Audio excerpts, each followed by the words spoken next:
Amelia Earhart, the most famous female pilot in history, and the first woman to fly solo across the Atlantic. But when she attempted to circumnavigate the Earth, she vanished in 1937. No wreckage, no body, no answers. Just 80 plus years of rumors, distress calls, bones on a deserted island, sonar blips that look like planes, and even theories of Japanese prisons and Soviet spy missions. Was she lost at sea, eaten by crabs, or captured and silenced by world powers? This is a story of Amelia Earhart, and we get to the bottom of what happened to her on that final flight. So, sit back, relax, and welcome to History.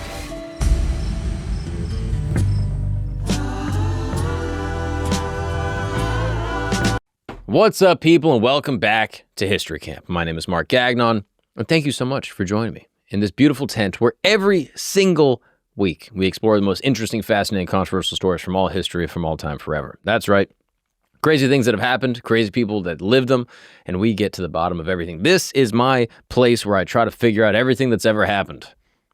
And stuff keeps on happening, so I'm already behind. But, as always, I can't do this show alone. It requires a strapping staff of just handsome, tall, jacked, addicted Greek men. Right, Christos? Addicted? All right. Also, not only did Trump call for the release of the Amelia Earhart files, he wanted the Tipitus files out as well. So, Tipitus? Tipitus dick, Christos. Come on, dude. Come on, dude. That's why I keep telling you not to pipe up, because I got to slam you down with one of these D's nuts jokes. Anyway, guys, I'm sorry for the detour. Let's get into it, all right? If you don't know, Donald Trump has just called for release of the files that everybody wants to know about. And that's Amelia Earhart. Is it bad that I was the only one that was like a little excited? He was like, we're releasing the files. And I was like, oh, Epstein? He was like, Amelia Earhart. I was like, that's pretty cool. You know, like I love this Amelia Earhart story. And by love, I mean, it's extremely tragic. And shout out to her family. I'm sorry for everything that ever happened. But it was one of the very first things I remember seeing on like the Discovery Channel as a kid, being like, oh, what happened? Bermuda Triangle, aliens, who knows? I remember being a little kid watching Discovery Channel, just being so excited when Amelia Earhart came on. And she is one of the most infamous unsolved mysteries of all time. And if you don't know, we're going to go through the whole history. We're going to get to the bottom of all the different theories and what likely happened to her and her plane. So, I mean, over the years, despite all the different searches and, you know, everything that they could have done, there has been no trace of her aircraft ever found. I actually just saw a video like an hour ago that says that they might have found something. So, you know, let's keep on the lookout for that. But no wreckage, no body, nothing. But what makes the story so captivating is that over 80 years later, there's still new evidence. Like, there's still new things that just show up that then people are like, oh, this must be it. So, like, they find bones on a remote island. They find distress calls picked up by civilians, sonar images of possible wreckage, and then declassified military documents that suggest that the official story might not be the entire truth. And with all this evidence, why haven't we figured it out? What's going on? And why is the president so interested in releasing these files? Let's get into all of it. But first, let's find out about Amelia Mary Earhart. She was born on July 24th, 1897 in Atchison, Kansas. Her childhood was pretty unconventional for the time. Her parents encouraged her and her sister to explore and take risks. So she would go out, climb trees, hunt rats with a rifle, you know, collect insects, just typical tomboy shit, you know, which also, I don't know if you know this, there is a theory that Amelia Earhart was lesbian, which I don't know. I mean, talking to any of my gay friends, they're all like, yeah, she was obviously lesbian. I'm just saying, there's a few things in here like off rip that you're like, I mean, yeah, she's hunting rats with a rifle and collecting bugs. That's kind of queer-coded. Just throw in an allegedly, please. Allegedly, no disrespect, okay? But not there's anything wrong with it, you know what I mean? Dude, she's a queer icon. She's also a piece in The Night at the Museum. Oh, that is a good-ass point. Oh, wait, who plays her? Look it up later. Anyway. Amy Adams. Yes, I knew you would know, dude. I told you, this guy was an addict, dude, an addict to them jakes. Anyway, so she's doing all this stuff, and this is not normal for girls in the 1900s, but Amelia's family didn't really care. So when she's 10 years old, she sees her first airplane at a state fair in Iowa. Now, keep in mind, the plane was just invented. Like, she's just seen it for the first time. Like, can you look up when, like, the Wright brothers first did their shit? It was, like, early 1900s. Like, she's just seeing a plane, like, off the press. Like, I think she's getting the first look. And what's interesting is that her reaction at first was not what you would expect. She sees the airplane and she's kind of just like, All right. Whatever. Like, according to reports, she thought it looked like a thing of rusty wire and wood. And she didn't really pay much attention to it. Little did she know that's the exact thing that would make her famous. When was the first flight? 1903. 1903, bro. She's born in 1897, dude. Like, legit, she's 10. She sees the plane's 3 years old. And she's completely right in her assessment. She's like, yeah, the scene is just wooden wires, which is really what it is. So, World War I breaks out. Amelia is working as a nurse's aide in Toronto, caring for wounded soldiers. And it was there, watching military pilots train at a nearby airfield, that she first became interested in aviation. After the war ends, she enrolled as a pre-med student at Columbia University, but then she dropped out after 1 year. And then in 1920, her parents convinced her to come visit them in California, and that changed everything. So, December 28th, 1920, Amelia attended an air show in Long Beach with her dad. And there, a pilot named Frank Hawks took her up for a 10-minute flight. I mean, think about that. That's crazy. Back in the day, you'd be like, hey, you want to go for a spin? So she just did. She later wrote, as soon as we left the ground, I knew I myself had to fly. Now, there's a problem here. And the problem is that flying lessons cost $1,000 at the time. That's like $15,000 in today's money. So Amelia worked a bunch of jobs. She was a photographer, a truck driver, a stenographer, and she just saved every penny she got. She even cut her hair short so she would look like other female pilots, and she bought a leather jacket she slept in for 3 nights straight before wearing it out so it looked like it was worn in and kind of like experienced. So finally, after saving enough money, January 1921, she began taking lessons from Netta Snook, one of the first women to ever run her own aviation business. 6 months later, Amelia bought her first airplane. Yeah, she buys an airplane, a bright yellow Kinner Airster biplane that she named the Canary, which just goes to show the importance of representation, right? Clock it. You need women in aviation, okay? Because without Netta Snook, you would never have Amelia Earhart. Anyway, she buys the Canary, and this puts her on the road to fame because October of 1922, she flew the Canary to 14,000 feet, setting a woman's altitude record at the age of 25. I mean, this girl's a beast. So for the next few years, she starts to struggle financially. She ended up having to sell the Canary to pay bills, and then started to work a bunch of odd jobs while still flying whenever she could afford to rent a plane and just get, cockpit time. But in April 1928, everything changes with a little phone call. A man named George Putnam calls and asked if she would be interested in becoming the first woman to fly across the Atlantic. But there was a catch. She wouldn't be piloting the plane. She would be a passenger. The actual pilots would be Wilmer Stoltz and Louis Gordon. Now, despite this catch, Amelia agreed anyway. I mean, she loves to fly, so, who gives a shit? Let's just give it a spin. And obviously, you need the dudes to do it. It is kind of weird, like, in hindsight, being like, dude, why can't women fly? Like, it's like a cockpit is not like you got to carry a guy downstairs. It's just like, meow. Why are people skittish about it now? Well, now I feel like we have good reason. You know what I mean? They have TikTok and they're like their nails are long. But back in the day, I feel like it was just like girls back in the day were more like dudes. Anyway, despite all this, she agrees. And on June 17th, 1928, they take off from Newfoundland in a Fokker F7. And it's called the Friendship. 20 hours and 40 minutes later, they land in Wales. And Amelia Earhart becomes an international celebrity overnight, even though she didn't fly the plane. But that doesn't matter. She later told reporters that she did so little on the flight that she was essentially baggage, like a sack of potatoes. I mean, kind of a bummer that she's famous for flying, but it's like that flight wasn't even her flight. But regardless, we'll get to the crazy stuff she does later. What's up, people? Let's take a break really quick because I want to talk to the fellas. Let me ask you something. Are you stuck? Do you feel like you're struggling with work or relationships or maybe your marriage or just feeling like you're not like the dude you want to be? You ever just, thinking to yourself like, man, I should be farther along right now. I just get caught in these cycles where I just kind of lose self-control. Well, here's the thing that nobody likes to admit. It is possible that porn might be part of the problem. Now, yes, I know. I said the P word. Now, look, I don't want to be overly moralistic here, okay? But if you're someone that struggles with pornography.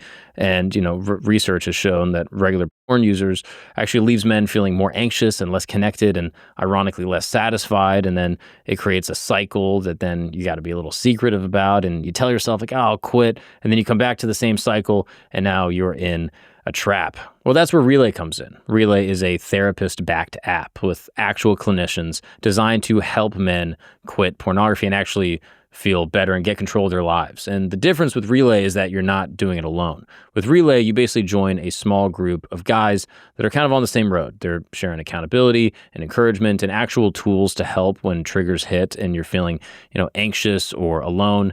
Relay helps you feel a little more connected. And you can stay totally anonymous, but for the first time, you're not going to be in this battle alone. I mean, think of it like a gym membership, but with your brain and for your habits and for the future of your relationship maybe, right? Thousands of men and their families are already seeing some change because the men in their lives are a little bit less stuck. So if you're feeling stuck, check out Relay. Don't wait another month to be the man that you want to be today. And you can break the cycle with Relay. So go ahead and use the code GAGNON, GAGNON, for a 7-day free trial if you feel like this thing has just got a grip on you that you're not able to let go. That is Join Relay, JOIN, Relay, RELAY.app, app/camp, and use the code GAGNON for a 7-day free trial. Don't put it off. Be the man you're supposed to be today. Now let's get back to the show. But that is the thing that bugged her, right? She had gotten famous for a flight that she didn't even do. So she says, you know what? I'm going to fly across the Atlantic myself alone. 4 years later, 1932, Amelia took off from Newfoundland in a single-engine Lockheed Vega 5B. And her goal was to fly to Paris, retracing Charles Lindbergh's famous 1927 route. Now, the flight was a nightmare from the start. First off, the altimeter failed, which is the thing that basically reads your altitude. And so she had no idea how high she was or how low she was. Let me also just make this clear. Flying across the Atlantic at the time is extremely dangerous. Like, just to put it in perspective, like Charles Lindbergh makes this famous flight where he goes from, North America all the way to Paris, and that's 1927. Now, she's here just 5 years later doing the same thing alone, okay? So I don't want this to seem like, oh yeah, this is just like when you get on a Delta flight. It is a completely different world. And her flight is a nightmare. Flames are shooting out of a crack in the engine. Ice is forming on the wings. Like, the plane is insanely heavy. At one point, she went into a spin and nearly crashed into the ocean. Her plan to reach Paris is now impossible. And now she was just like, I need to reach land. So after 14 hours and 56 minutes in the air, she performed an emergency landing in a pasture in Northern Ireland where a farm worker approached the plane. And Amelia says, "Where am I?" When he told her that she was in Ireland, she had finally realized that she finished what she set out to do. She became the first woman to fly solo across the Atlantic Ocean and only the second person to ever do it. I mean, that's fire. Like, how sick is that, dude? Like, people say, like, dude, the first woman. She's the second person ever to do it. That's ballsy as fuck. And then not to mention she was tail spinning. It was like, meow. Like, that's sick as hell, dude. Shout out to her. Like, again, these planes are not actual planes. Like, first off, imagine having to be awake for an entire flight to Paris. And then on top of that, you're in a slow plane. Like, that might be like an 8-hour flight, 6.5, 7, depending on the winds. This is 14 hours. 15, basically. It's rough sledding.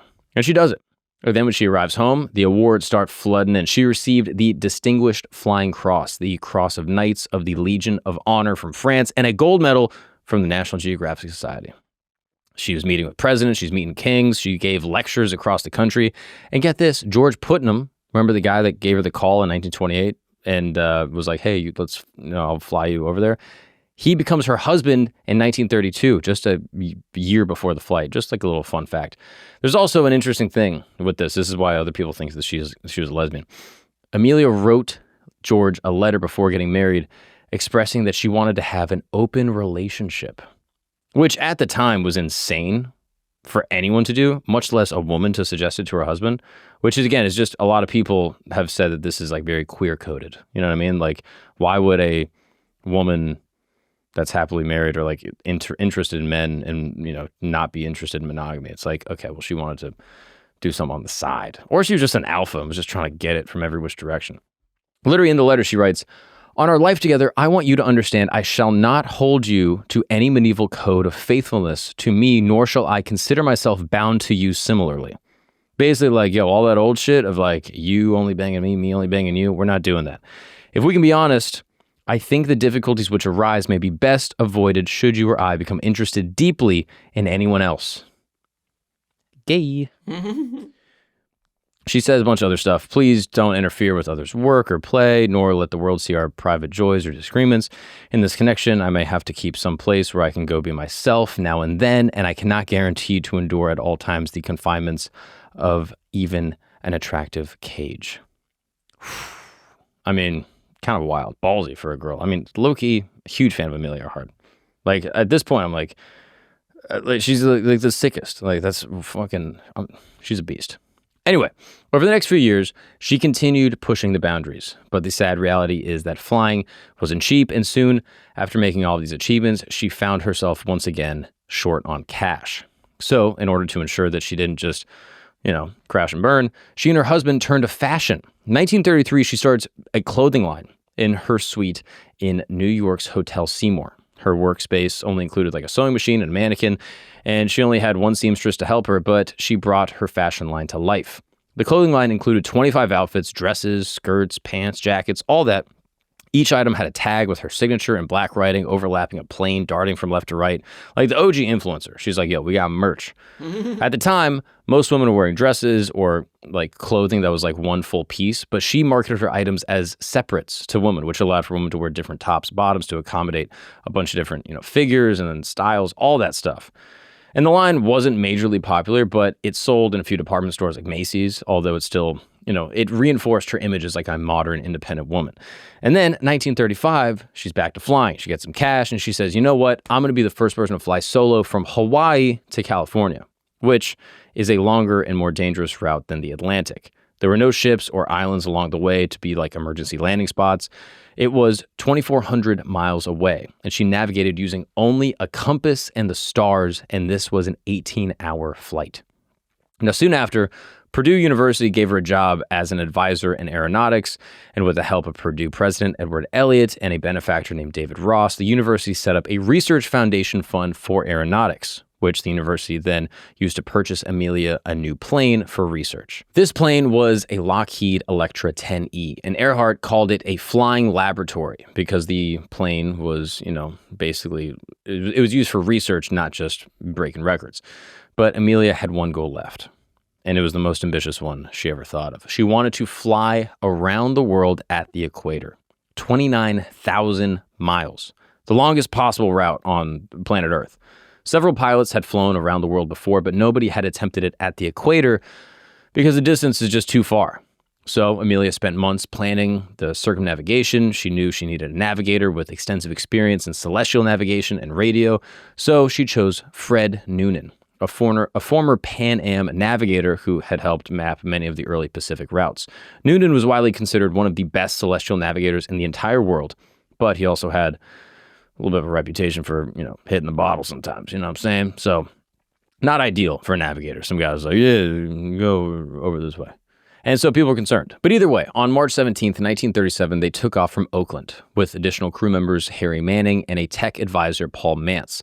But during a takeoff while they were in Hawaii, the plane ground looped on the runway, which is basically when like one of the wings rises and it causes the other to hit the ground. And this caused significant damage to the aircraft and it had to be shipped back to California to get repaired, so her attempt had to be postponed. After the repairs, Amelia decided to reverse the route and fly east to west, but the flights were about to be way more dangerous. The weather patterns had shifted, and they'd be hitting the Pacific crossing during monsoon season, and their other crew members, Manning and Mantz, had dropped out, leaving just Amelia and Fred Noonan. On June 1st, 1937, Amelia and Fred took off from Miami heading east, and they dealt with monsoon rains, mechanical issues, dysentery, and media at every single stop, and she got shockingly far. So she leaves Miami, she makes it to the Caribbean and South America, she goes through Puerto Rico, then Venezuela, Brazil. Again, when I say she crosses the equator, you have to stop when the planes are this small. You got to stop at a bunch of different spots along the way. So she makes it all the way through there. She crosses the Atlantic, goes to Africa, lands in Senegal, goes to India. She goes across the continent and then across the Arabian Peninsula to Karachi. And then she stops in Calcutta, goes to Bangkok, Singapore, down to Indonesia. And then she makes it to New Guinea, the last major stop. She had flown 22,000 miles. Now, they only had 7,000 miles to go. They're so close, but this final leg was the most challenging. A 2,556-mile flight over open oceans to Howland Island, a tiny little place in the middle of the Pacific that measured just 1.6 miles long and half a mile wide. Now, finding Howland Island would require perfect navigation and radio communication. So the U.S. Coast Guard stationed their ship, the Itasca, near the island to provide radio navigation assistance and weather reports. They also sent the ship Ontario to serve as a midway checkpoint. And on July 1st, Amelia and Fred had one last day to rest and prepare. The Electra was given a final maintenance check. The flight was going to be so long that they had to bring extra fuel, which also meant that they needed to reduce weight. They left behind their parachutes, emergency survival equipment, and they had already removed the long-range radio equipment earlier in the flight to save weight, getting them to New Guinea. So all they had was short and medium-range communication capabilities. The next day, July 2nd, Amelia and Fred took off from New Guinea at 10 a.m. The weather forecast looked pretty reasonable, though there were reports of scattered clouds and potential overcast conditions near the island, but the flight was expected to take 18 hours. Now, for the first several hours, everything seemed fine. The Ontario, one of the ships, was positioned about 1,900 miles from New Guinea, roughly halfway to Howland Island, and was supposed to be basically like a checkpoint and send up some smoke signals, but there was a problem. The Ontario didn't have direction-finding equipment, and their radio wasn't tuned to the right frequencies, so they never actually made contact with Amelia and Fred, meaning that they had to endure a straight 18-hour flight. Again, it's difficult to really overstate how challenging this is. You don't have modern GPS. You just have the stars, your compass, and short, to medium-length radios that are not able to pick up anything except for things basically right on the water. So the Itasca, one of the other ships, was positioned just offshore from Howland Island, ready to help guide them in. The radio operators aboard the ship began their scheduled transmissions, sending weather reports and navigation signals, but they were having trouble receiving clear transmissions from Amelia's plane because they were on some different frequencies. Essentially, the people on the ship couldn't hear Amelia and they couldn't hear him. And at 2:45 a.m., the Itasca received their first message from Amelia, cloudy and overcast. And over the next several hours, the Itasca received several more transmissions from Amelia, but they were sporadic and increasingly concerned. At 6:14 a.m., Amelia put through this message: want bearing on 3105 kilocycles an hour, will whistle in microphone. 6:45 a.m., please take bearing on us and report in half an hour. I will make noise in microphone about 100 miles out. And she's basically saying to send her a signal when she gets close so she knows where to go. Then at 7:42 a.m., she sends out one of her last transmissions. We must be on you but cannot see you. Gas is running low, but been unable to reach you by radio. We are flying at 1,000 feet. An hour later at 8:43, the last transmission was received. We are running north and south. This final message was the strongest signal the Itasca had received, indicating the plane was very close, but Amelia's voice sounded frantic. And then after that, nothing. Radio operators on the Itasca continued broadcasting and listening, but they never heard from the Electra again. The moment it became clear that Amelia and Fred were missing, the U.S. Navy and Coast Guard launched the largest air and sea search in history up to that point. The search area covered 250,000 square miles of ocean, and for 16 days, ships and aircrafts searched everywhere, but they found nothing. No wreckage, no oil slicks, a life raft, bodies, and on July 19th, 1937, the official search was called off. Amelia Earhart and Fred Noonan were declared lost at sea. But that wasn't the end of the story. In the days and weeks following the disappearance, something strange happened. Over 100 radio signals were picked up by civilians across the Pacific that claimed to be from Amelia's plane. Between July 2nd and July 10th, people from Texas to California, even Australia, reported that they picked up on distress calls on their home radios. Some were obviously hoaxes, but others were compelling enough that the U.S. Navy actually investigated them. One was a 15-year-old girl in St. Petersburg, Florida, named Betty Klenk, and she reported hearing a woman's voice saying, "This is Amelia Earhart, please help me." Betty immediately got her notebook and started writing down the messages, and the signal faded in and out, sometimes stopping altogether for several minutes, and at other times it was distorted. But Betty tried her best to get down at least some of what she had said. If she wasn't sure about a word, she would just, write down what it sounded like to her. And, the voice said that they were on land and that Fred was injured and that water was coming in. When Betty's father got home from work, she excitedly got him to come over and listen, and even claimed to have heard the calls. Later that evening, Betty's father reported to the local Coast Guard, but he was told that the government had ships in the area and everything was under control. 3 different people on the island of Nauru, which is relatively close to Howland, reported hearing signals that matched the Electra's frequency. The signals came in during low tide, suggesting that the plane might be on a reef somewhere, with the radio only working when the rising waters didn't flood the electrical systems. Despite the possible evidence of her being out there, the official position was that these were all hoaxes or misidentifications. The Navy's explanation was that the plane had crashed at sea, it sank quickly, and therefore it couldn't have transmitted any signals afterward. Now, I just want to note on the Betty Klenk story, the 15-year-old girl in St. Petersburg that heard it, at the time, not a lot of people took her seriously because she was in St. Petersburg, Florida, and Amelia had vanished over the Pacific. But some people suggested that maybe there's a thing as skipping frequencies, where basically radio frequencies can go out of the atmosphere and they can actually go longer distances, but with no accuracy. So some people suggest that it's possible, but it's extremely rare and very unlikely. Other people suggest that, as many people knew about this, infamous flight, that by coincidence, they had been sending out radio signals saying that they were Amelia Earhart. Other people in more recent times actually investigated her notes, and they saw that some of the frequencies that she had written down were so specific that they likely weren't just invented by a teenage girl that was, trying to create a hoax, which leads a lot of people to believe that maybe she wasn't actually lying. Regardless, there's no actual conclusion to her report.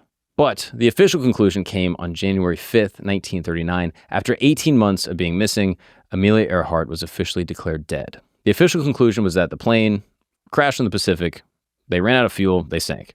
And the theory makes a lot of sense, right? They were flying over this massive ocean, searching for a tiny little island. They had limited fuel and radio problems, navigation errors, weather issues, miscommunications that could have easily sent them off course. And, they were now searching for this island, and they would have to descend into the ocean where the heavy Lockheed Electra would have just sank down to the bottom. But this explanation does leave a lot of questions that are kind of unanswered. Why were they receiving such strong radio signals at the end if they were running out of fuel?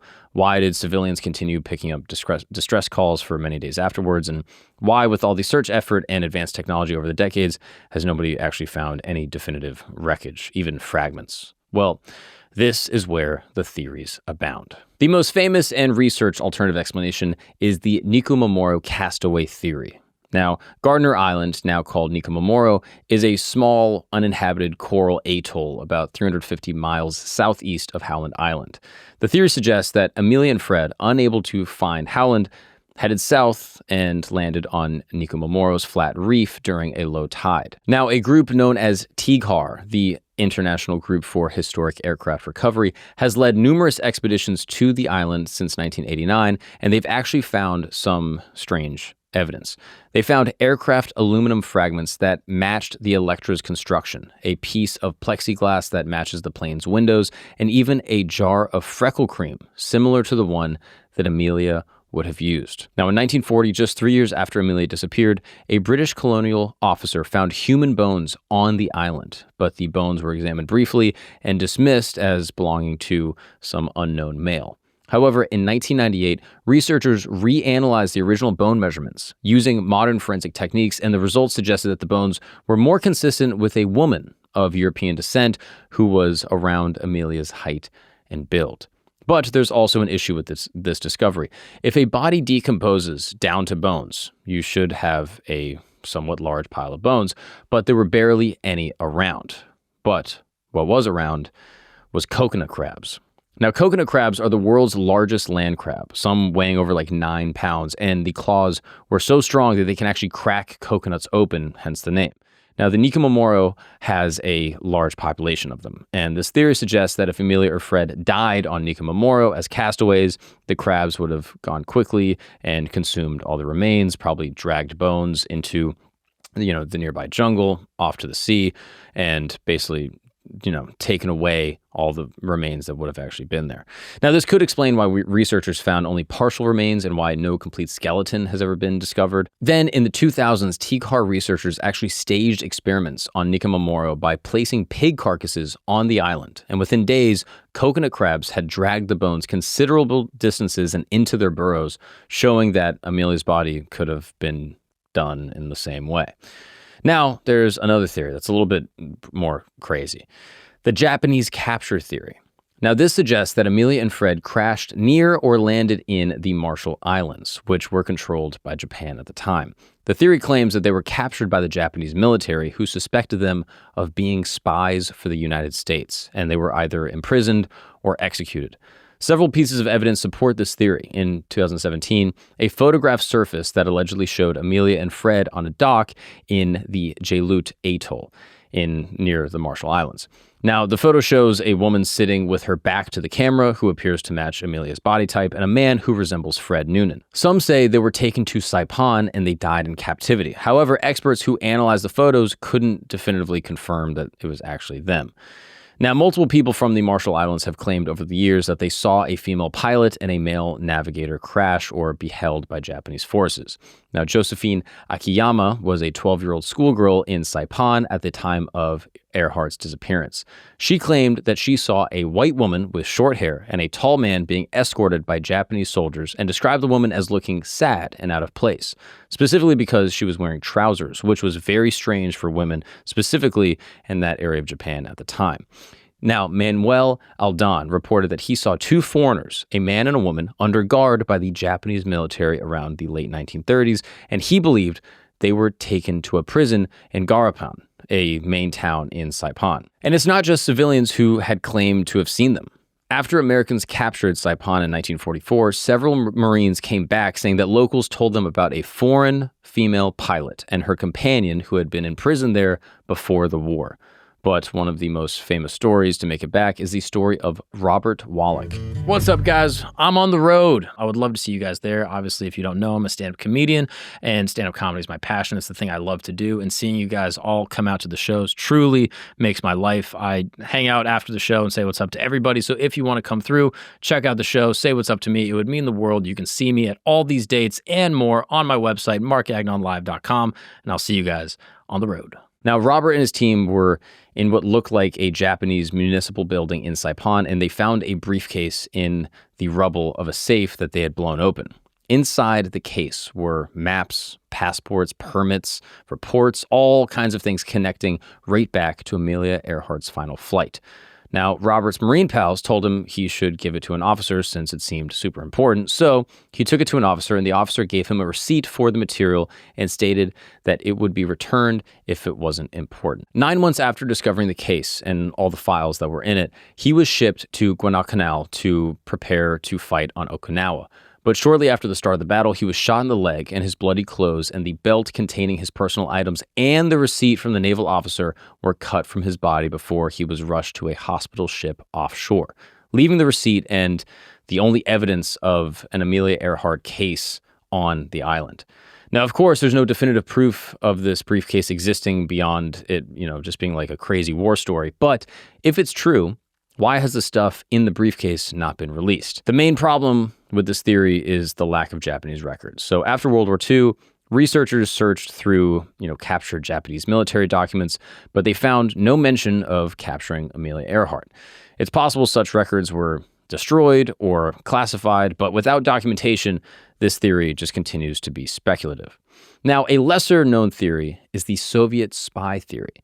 And this claims basically that Amelia's world flight was actually a covert mission for the U.S. government. Some versions propose that FDR and U.S. intelligence had actually asked Amelia personally to gather reconnaissance on Japanese military bases in the Pacific under the cover of her record-breaking attempt. Another variation kind of flips the story entirely, claiming that she was secretly working for the Soviets, either willingly or after being captured, with her Electra repurposed for intelligence gathering. Now, supporters point to several suspicious details. The Lockheed Electra had unusual long-range modifications that went beyond what a normal civilian aircraft would need, which would make sense for some type of reconnaissance work. More importantly, President Roosevelt personally authorized a massive and costly search effort for her, and this basically cost like $4 million, which was an enormous sum in 1937. She had actually become close friends with Eleanor Roosevelt before her flight. In April 1933, after a White House dinner, Amelia and Eleanor spontaneously decided to take a night flight over Washington, D.C. Still wearing their evening gowns, they flew from a nearby airport and basically just went on like a joyride. Eleanor later said that it was one of the most thrilling experiences of her entire life. Amelia was a frequent guest at the White House, and President FDR took a personal interest in her career and supported her aviation projects. So, of course, this relationship would only add more fuel to this theory. Now, the timing is also pretty interesting, right? 1937, tensions with Japan were rising. The Pacific was becoming a hotspot for military activity, and the United States had limited intelligence about Japanese military installations in that region.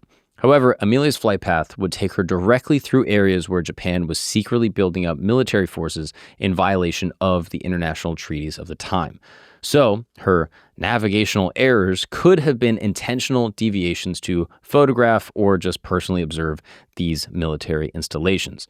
But like the Japanese capture theory, no concrete evidence has ever surfaced. No classified documents have been declassified that prove Amelia was working as a spy, and no Soviet records mention her. Now, the crash and sink theory remains the official explanation and is supported by many aviation experts. This theory states that basically what we've already said. Fred and her run out of fuel, they ditch in the ocean near Howland Island, and the plane just sinks into the abyss.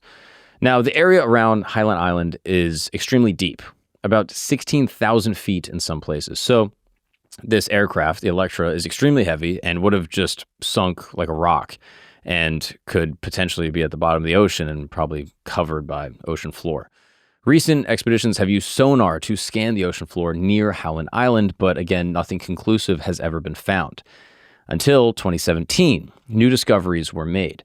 Researchers with TCAR re-examined the original radio logs and found many of the reports contained technical details about frequencies, transmission schedules, and voice patterns that would have been almost impossible for random people to fake. Some even matched Earhart's known speech habits. When cross-referenced, these signals seem to form this consistent pattern that lines up with tides and weather on the Nikomomoro region. This suggests that at least some of the transmissions may have been authentic distress calls, but again, no one really knows. Then in 2018, the Discovery Channel funded an expedition led by Robert Ballard, the oceanographer who found the Titanic, to search the waters around Nikomomoro using advanced underwater robots and sonar equipment. They searched 1,200 square miles of ocean floor, but they didn't find any wreckage from the Electra. Then in 2019, another expedition using dogs trained to detect human remains searched Nikomomoro, and the dogs alerted at the site where the bones had been found in 1940, suggesting human remains may still be buried there. They collected soil samples for DNA testing, but no results ever came back that were conclusive. Then in 2024, after 5 years of dead ends and no new leads, Deep Sea Vision, a marine robotics company, announced that they found what appeared to be an aircraft-shaped object, roughly the size and the shape of the Electra, on sonar at a depth of 16,000 feet in the Pacific Ocean, about 100 miles from Howland Island. However, by mid-2025, a detailed follow-up inspection revealed that the object was just a naturally recurring rock formation and no aircraft wreckage, ending months of speculation. But despite that setback, the search continued, and on the 88th anniversary of Earhart's disappearance, Purdue University and the Archaeological Legacy Institute announced the Terea Object Expedition to Nikomomoro, a new expedition scheduled for November of 2025. That's just like a month away. This expedition plans on identifying an anomaly that's been detected in the island's lagoon on both satellite and archival aerial imagery dating back to 1938, with some researchers believing that this could be a piece of Earhart's plane. This mission will combine underwater photography and sediment dredging to determine if this Terrea object is truly aircraft debris or just another natural formation. You can see on the screen the image here. The challenge with all these findings is that confirming them requires really expensive deep-sea expeditions, and even with modern technology, the ocean floor is just impossibly difficult to search. Every few years, a new piece of evidence emerges, but so far, nothing has actually been definitively proven. So, that brings us to now, where everything might change. Trump just ordered the declassification and public release of all U.S. government records related to Amelia Earhart's disappearance, her final trip, and anything else connected to her case. Now, the announcement followed requests from lawmakers in the Pacific Islands whose districts include Saipan, the same place where witnesses claimed the Japanese had held Amelia and Fred prisoner. Amelia Earhart's disappearance has unfortunately become more famous than most of her actual accomplishments, which is just a shame because what she did in her lifetime was really remarkable, right? She wrote books about her flights and gave hundreds of lectures and used her fame to advocate for aviation in general, but also for women in aviation. And people are still obsessed with the story because there's no conclusion. We have no real answers as to what happened. It's obviously likely that she just crashed in the ocean and it's sunk forever, but where's the plane? How have we not been able to find even just a little fragment of what this could actually be about? But anyway, that is the story of Amelia Earhart. Pretty fascinating. Christos, what do you think? Gun to your head, if you had to make a guess, roll the dice, what do you think happened? Definitely a lesbian. Yeah, for sure, right? Not even a question. She took a joyride with Eleanor Roosevelt, who is a notorious L-word. Oh, was she? If you listen to the grandma character in Wedding Crashers, yeah. Oh, wow. What do you think they were doing in that cockpit? Uh-oh. All I'm saying is, I don't know. I think the Japan theory is kind of fascinating. Like, there's all these reports. That photograph is pretty interesting. All the people being like, yeah, I saw these two people. A female pilot in trousers at the time is, like, strange in that area. Like, again, I don't know. I don't really know. I mean, it's possible that they saw her flying over. They tracked her. She crash landed. Again, a lot of the transmissions from civilians around the area, they say corresponded with the rising tides. That, like, the tide would come up. The plane would get submerged. She would lose contact. It would go back down. They would get another transmission. It would come up, lose contact. They're hearing this. The Japanese come over. They say, hey, what are you doing here? You're under arrest. Bang. They take her. And then this is right on the brink of World War II breaking out. And then they say, hey, you guys are spying on us. Cut it out. She's connected with the president. She's connected with the president's wife intimately in a biblical sense. I don't know. I mean, this idea of like, oh, let's just send you around the world and see if it's possible.